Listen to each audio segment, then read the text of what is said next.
God. దేవుడెవరు?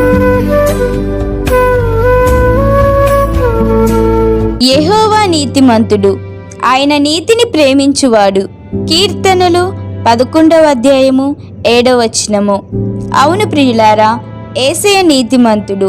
ఆయన యందు ఎలాంటి దుర్నీతి లేదు. ఆయన ఈ లోకంలో ఉన్నప్పుడు తనంతట తానే బోధించుచు తనను మహిమపరచుకోలేదు, కానీ ప్రతి విషయంలో తండ్రి చిత్తాన్ని జరిగిస్తూ పరమ తండ్రిని మహిమపరిచాడు.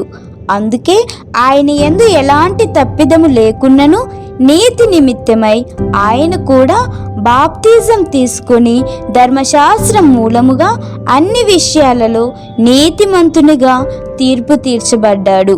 అందుకే ధర్మశాస్త్రం వినువారు దేవుని దృష్టికి నీతిమంతులు కారు, కానీ ధర్మశాస్త్రాన్ని అనుసరించి ప్రవర్తించువారే నీతిమంతులుగా ఎంచబడుదురు అని వ్రాయబడినది.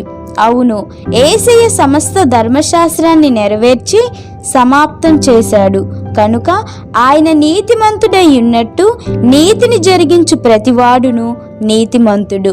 కాబట్టి ఎవరునూ మిమ్మును మోసపరచనీయకుడి. ఒకప్పుడు మనందరము మన ప్రవర్తనలో త్రోవ తప్పి పనికి మాలిన వారమై దుర్నీతితో నిండి దేవుని ఉగ్రత పాలైన మన జీవితాలను యేసయ్య విమోచించి ఆయన నీతిని మనకు స్వాస్థ్యముగా అనుగ్రహించాడు.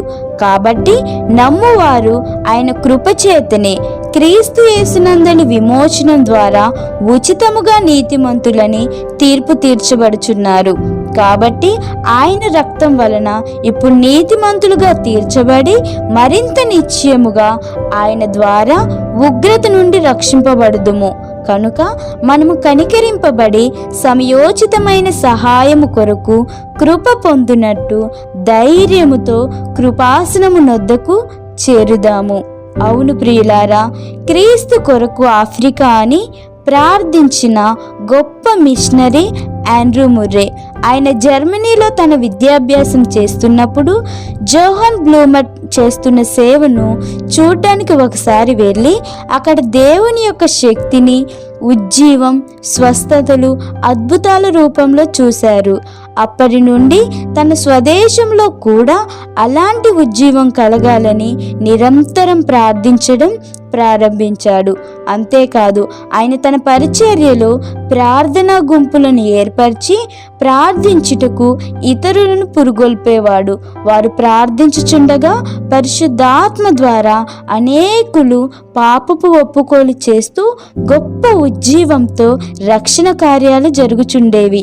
ఆయన ప్రార్థనతో కూడిన ఉజ్జీవమును ఆఫ్రికా మొత్తం రగిలించి అనేకులను క్రీస్తు కొరకు రక్షించాడు. అంతేకాదు, ఆయన తన అనారోగ్య కారణంగా తన స్వరాన్ని కోల్పోయినప్పుడు సేవా భారంతో ఆయన రాసిన 240 పుస్తకాలు ఇప్పటికీ అనేకులకు ప్రేరణగా, ఆశీర్వాదకరంగా ఉన్నాయి. అందుకే నీతిమంతుని విజ్ఞాపన మనపూర్వకమైనదై బహుబలము గలదై యుండును అని వ్రాయబడినది. అవును ప్రియులారా, నీతి అంటే దేవుడు చెప్పినది చెప్పినట్లుగా చేయడం. కాబట్టి మన స్వనీతితో, స్వబుద్ధితో దేవుణ్ణి వెంబడించక దేవుని నీతితో ప్రార్థించినప్పుడు గొప్ప కార్యాలు మన జీవితంలోనూ మన ద్వారా అనేకుల జీవితాలలోనూ జరుగుతాయి.